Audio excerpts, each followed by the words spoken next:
Okay, now that was actually pretty cool.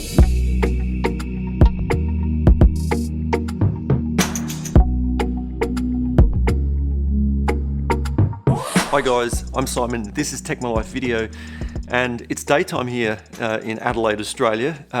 The Apple presentation happened at 2 a.m. in the morning, so I didn't get up for that because I wanted to watch it on replay where I could actually kind of go through, pause the presentation, rewind if I wanted to, have a look at things, but really give you my kind of instant reaction really to each of the things that is announced. I've got my porridge, I've got my freshly squeezed orange juice. We are set to go. Got the energy we need to kind of get through this. So let's jump in.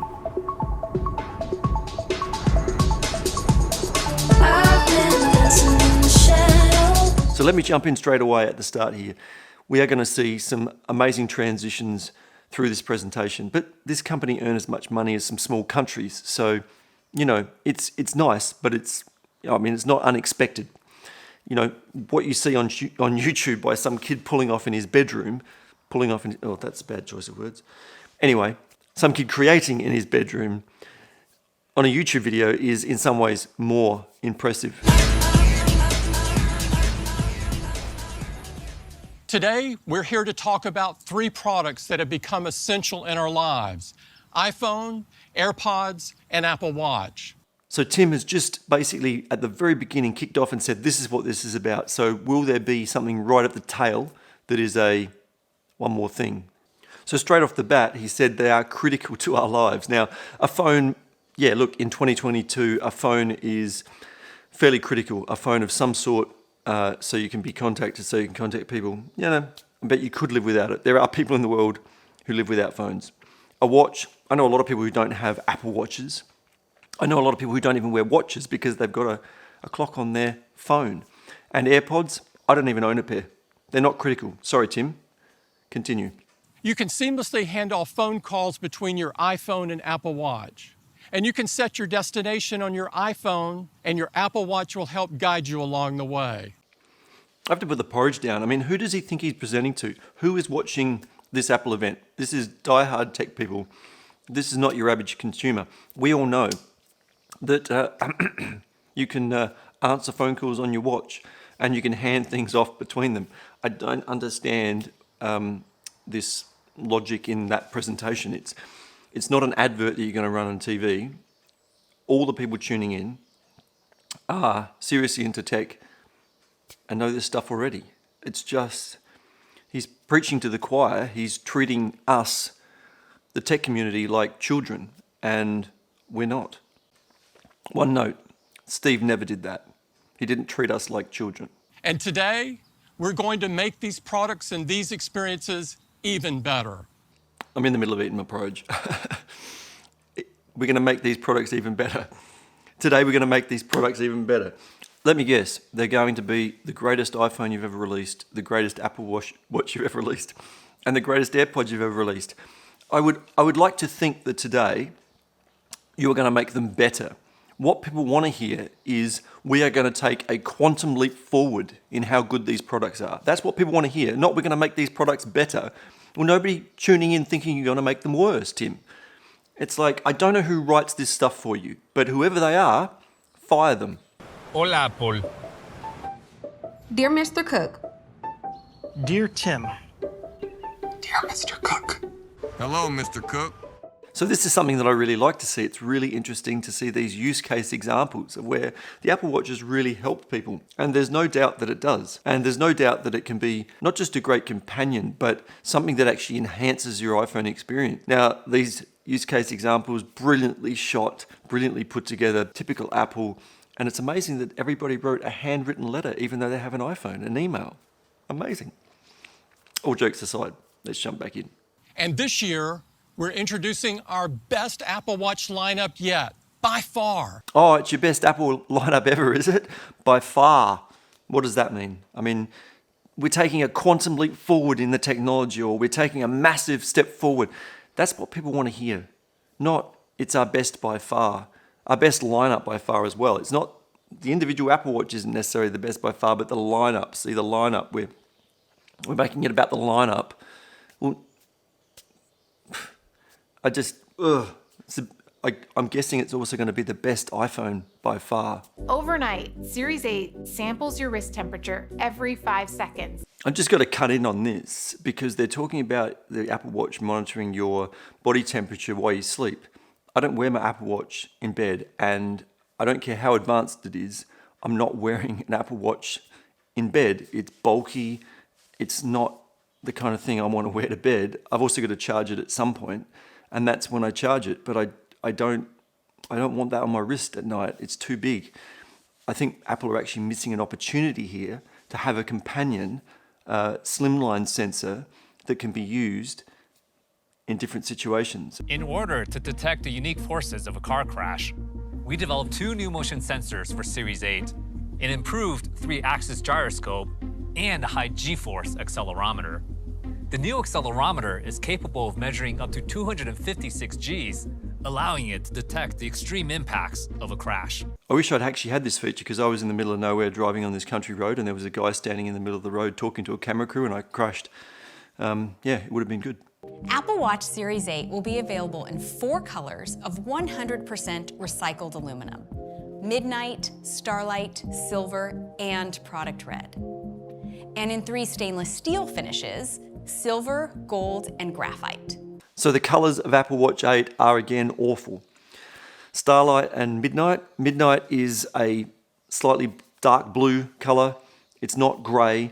Now, space gray and silver. Grey is neutral. You can pair it with any band, any outfit.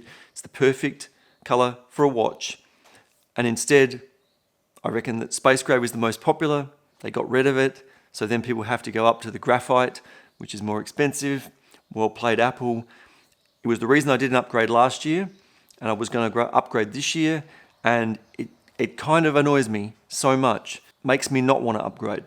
That's how much it pisses me off, to be quite frank. Take a deep breath, Simon. Take a deep breath.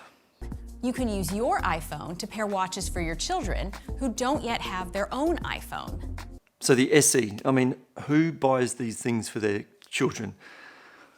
I don't know. I mean, there's lots of rich people at Apple. I'm sure they buy them for their children.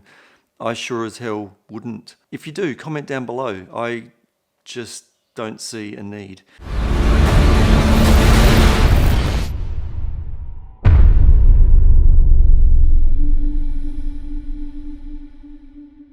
This is Apple Watch Ultra, a completely new design, reimagined with extraordinary new capabilities that expand the ways you can use Apple Watch. You know something's coming because those updates are pretty bland, aren't they? For the iPhone Series 8, 7 to 8, crash detection, keeps your temperature, pretty bland, hey?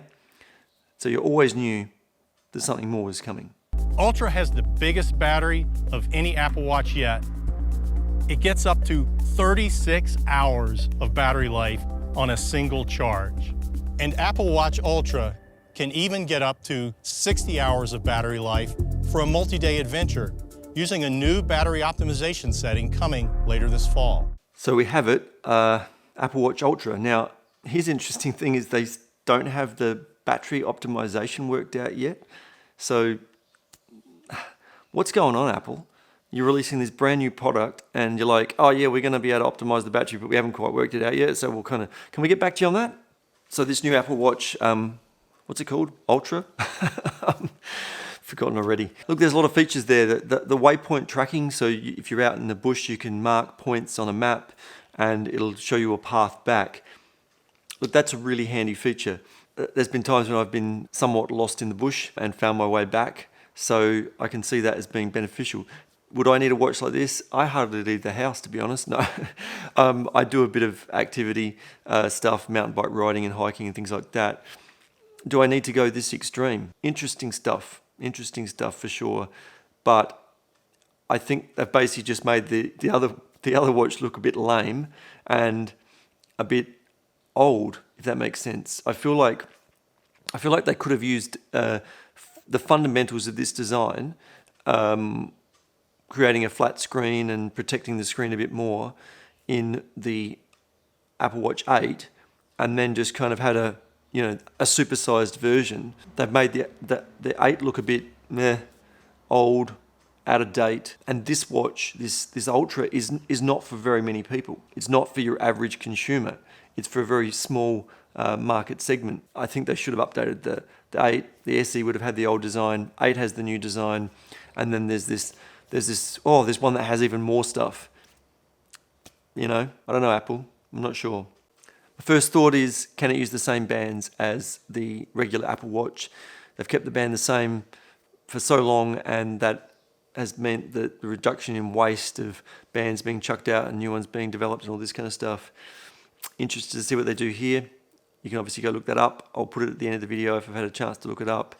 But that's one of my first questions. AirPods are the best and most popular headphones in the world. They're the best and most popular. They might be the most popular, but they're certainly not the best. Best earbuds, maybe. Headphones, no, they look more like this if they're the best headphones in the world. Let's face it, we're overreaching there a little bit, aren't we, Tim? Okay, when was somebody going to tell me that I had something on my top? The problem is that on my camera, all the information that's around the screen on the preview was kind of covering it up, and yeah, so went to the toilet and tidied myself up. The new AirPods Pro, I've never found the rubber-tipped headphones work for me, but I'm tempted to kind of give them a go and see. If you don't have a set, obviously a great set of headphones. If you've got the original set, probably not worth the upgrade. Find My being a great addition, being able to find the individual headphones and also the case, different charging options with the case, being able to use your Apple Watch charger, lanyard strap for the case, another, just a sensible addition. Some good improvements, obviously improvement to the sound and being able to also adjust the volume by just, I was going to say stroking the tip. Stroking the shaft? No, don't know. Just going to leave that one alone. This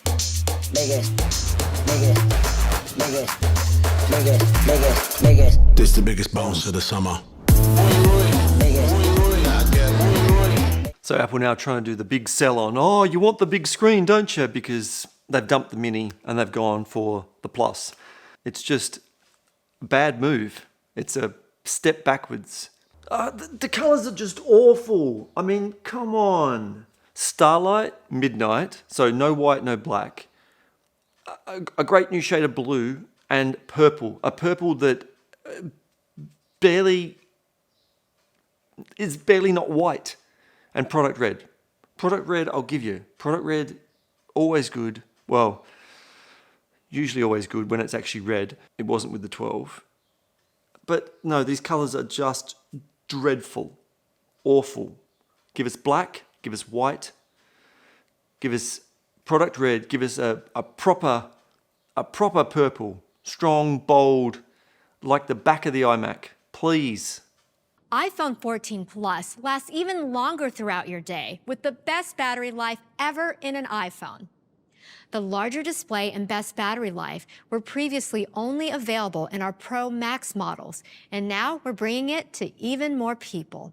Oh, so the iPhone 14 Plus has the best battery life ever in an iPhone, and we used to only give that to our Pro people, and now we're giving it to you. Yeah, but you're not giving options, are you? You're giving options in the same screen size. You're not giving like a Mini. No, don't worry about that. Just we wanted to be able to brag about battery life. Seriously, I just don't get Apple at the moment. So I focus on cameras, which is often the case with iPhones. And, with the iPhone 14, it looks like the improvements with the front-facing cameras might be the one that is actually the kind of nicest kind of step forward. We call it Photonic Engine. Ooh, Photonic Engine sounds fancy. You'll get photos with much better detail and color, helping you remember the moment the way you lived it. Remember the moment the way you lived it. Remember when there was that girl in the red dress up the tree? Yeah, we all remember that. Honestly, who writes this stuff? Who writes this stuff? It has crash detection, the same feature you just heard about on new Apple Watch models. Okay, so here's the thing to remember. They just sold you an Apple Watch with one of its great new features. So it had two. One was for women's health, checking your temperature. The other was crash detection. But now what they've told you is you can get the crash detection on your phone. So you don't need the watch. Well done, Apple. You just undermined the selling point of the watch by adding the same feature to the phone. You know, it doesn't make any sense. I mean, it makes sense to have the feature on your watch and your phone, but you've just undermined the product you were promoting earlier. When you need help, you need it wherever you are, even if you don't have Wi-Fi or cell service. Now, your iPhone can connect you with the help you need when you're off the grid. I gotta laugh. Emergency SOS via satellite, and they've chucked a pregnant lady out in the middle of a field. I mean, I get kind of giving different opportunities to different people in their presentations. They like to, you know, make it an equal opportunity presentation, but I just think it's funny that they've chucked a pregnant lady out in the middle of nowhere. You know, it's all good, just funny. Emergency SOS via satellite, they look like they've done a really good implementation. This is something that it's like, this is cool, right? I know there's been a lot of kind of negativity, I guess, or frustration through this video, but this is one thing where I go, that's pretty cool.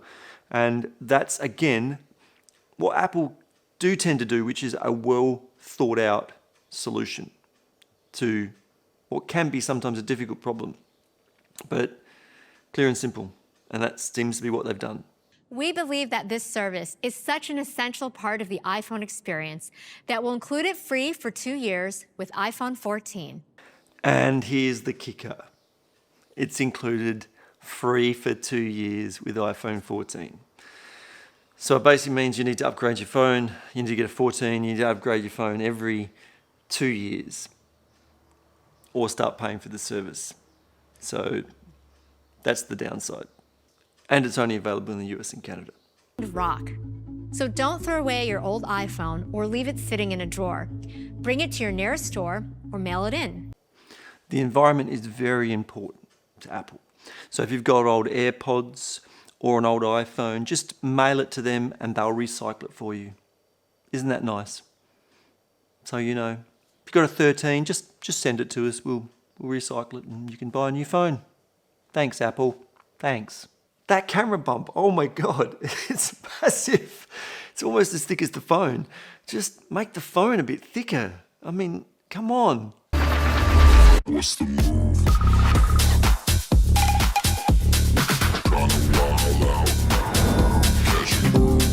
Okay, now that was actually pretty cool. The way the, not pill, but the new notch expands for notifications. That is looking like it's going to be a pretty cool feature. We're calling it the Dynamic Island. Can't help but laugh. Oh, Apple. It's classic Apple. Okay, regardless of the name, which is quite amusing, this is another case of Apple just doing it better. This is such a really smooth and seamless and really clever way to integrate that kind of cutout, in a useful, interesting, and it's just a seamless kind of way. That's really clever. I will say on that full screen video, I don't think the island disappears as much as the notch, because the image goes behind it and outside of it. You end up kind of seeing it more when the image doesn't go behind it, your eye isn't drawn, because there's no place for it to be drawn behind the notch. I think it does get drawn behind. So I think the cutout does, visually, at least looking at it in the presentation, seems to stand out a little bit more. That's just my thoughts. I don't know about you, but that's what I'm seeing. There's simply nothing like iPhone 14. Oh, it cracks me up. There's simply nothing like iPhone 14. No, well, iPhone 14 Pro, that's probably a little bit like it. Yeah, a little bit like it. And it's quite a lot like iPhone 13 and 13 Pro. And it's actually quite similar to iPhone 12 as well. So, who writes this stuff? Seriously. That camera bump is insane. That is mental. It goes more than halfway across the phone. To be honest, maybe the 13 does as well, but it's just so massive. It's insane. It's ridiculous. There's a better way to lay that out. Maybe they should Look at the Pixel. This is our most powerful pro camera system ever. I can't believe it. It's their most pro camera system ever. Who would... I can't believe it. I can't believe it. I'm blown away. I'm just... The most pro camera system ever. Who would have thought the newest iPhone Pro would have the most pro camera system ever? Look, it looks great.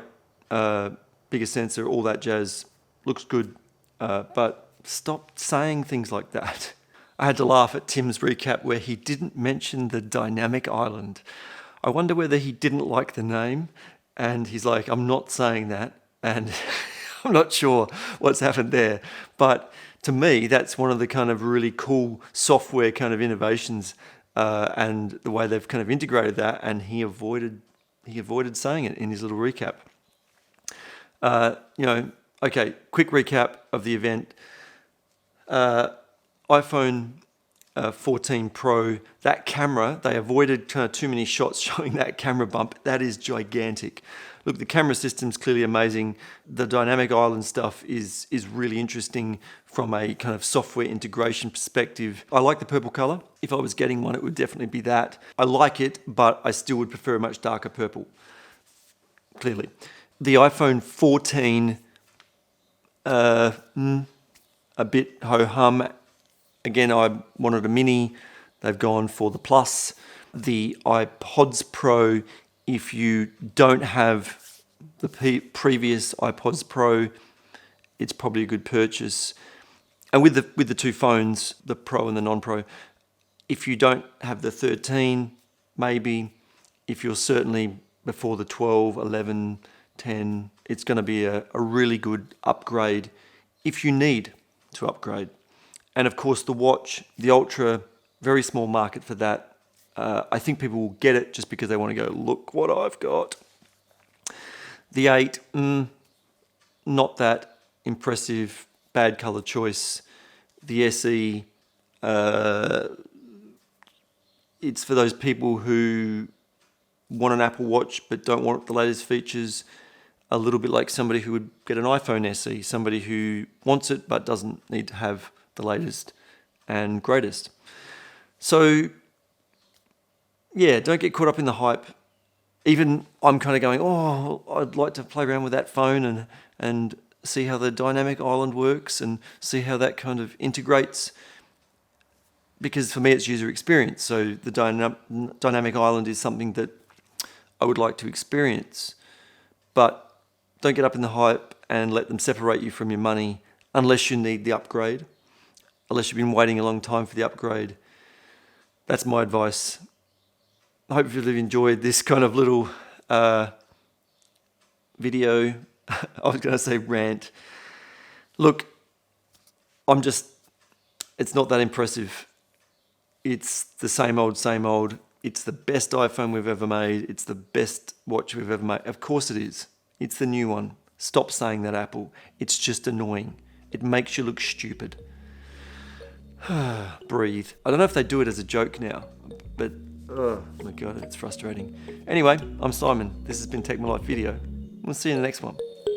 Bye.